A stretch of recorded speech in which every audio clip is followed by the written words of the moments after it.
Hi everyone, so it's Erica. I decided to do a voiceover because I realized once again this video will be too long, and at the end I want to include pictures. I'm basically going to go through in this video how to look amazing in Instagram photos. You don't want to be that girl that is snatching away your friend's camera because you hate the way the picture looks. By the end of this video, you're going to be able to see how you're going to look perfect in every single picture. And here I'm saying, sometimes you put on your makeup and you're like, damn, I look good. And then all of a sudden it can ruin your whole entire night because it doesn't look that good. So you don't want to let that affect you. And it's great if you don't. But I'm going to be sharing with you a lot of tips that I feel are helpful for when you're taking any type of photo, whether it be Instagram or not. And we live in a generation where pictures are super important. So I believe that I'm going to be starting off with primers, because primers actually, even though they sit underneath your foundation, do play a huge role in how they look. So it's really important. And I did one side of my face in the pictures, but I'm explaining with the good stuff, or the photogenic stuff, and the non-photogenic stuff. So here what I'm going to be showing you is primer, and I'm showing you the Neutrogena Shine Control Primer, which is actually one of my favorites, and I love using this, but I don't love using it for photos. It does not come out nice in photography, and I believe it has titanium dioxide in it, and I'm actually showing you right here that it has like a white cast to it. So it does show up underneath your skin, and it's pretty shitty when you take pictures because it works very well, but it's not good for pictures. It's going to give you a very dry, patchy look on your skin. So I'm showing you now the Becca Backlight Primer, which is very luminous.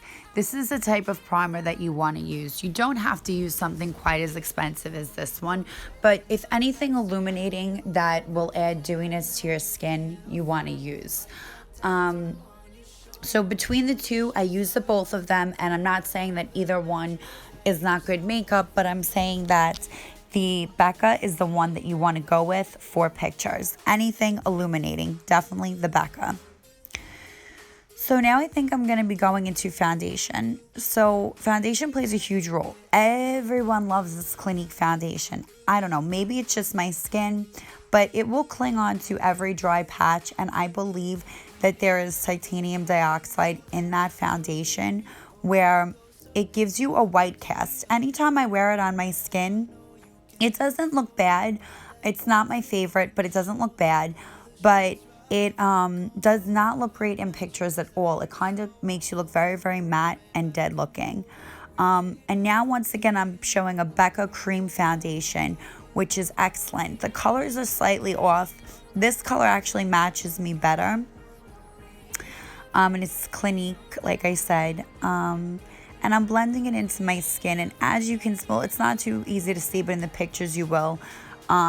It sucks into your dry patches, so you don't want that for a photo. In a photo, you want to look like you're shiny. Do you ever see those celebrities where they just look perfectly, not shiny, but like glistening, like their skin is almost just like perfect? That's how you want to look in a photo. And this color is actually my summer shade, what I'm saying. So it looks dark. It's in the color Bamboo.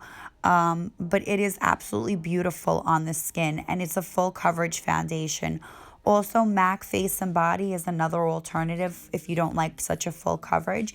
That photographs extremely well, and they actually use that in a lot of movies when they want to get a no makeup look.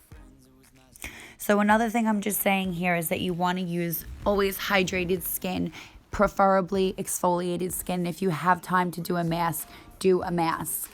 It's super important before a night out of pictures that your skin is prepped to its best. So now the side that I'm going to show you in the pictures is when you want to take a good picture, you want to use a cream highlight and then a powder over it. If you just use a powder, the powder is going to tend to pick up a little bit chalky, as beautiful as it may look on the skin. It's almost like a primer that you would use for your foundation, but for your highlight. So I think it's very important that you do that. It's going to give you a very glowy look. And when you put your powder over it, it's just going to sit beautifully, and it's kind of not going to look as powdery on your skin. So that's one thing that you want to make sure that you do, is always add a liquid highlight. Becca also makes one too. This is very, very important. This one though from Cover FX is like a liquid chrome. Absolutely beautiful. So I'm wondering what I'm talking about here. Okay, powders. This is my probably favorite and best tip I can give you. Tarte makes the best powder. I can't even begin to tell you, and I stumbled across this on accident actually.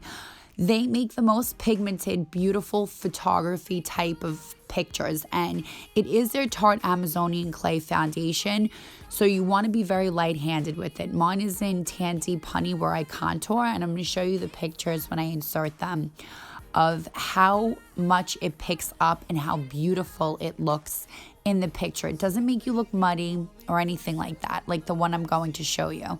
This is the Sephora one in Deep. And all of these products I actually do like in person, but for photography, Tarte. So this is the Sephora. It makes your skin look kind of muddy. It doesn't look as luminous, and the pigment is just too chalky.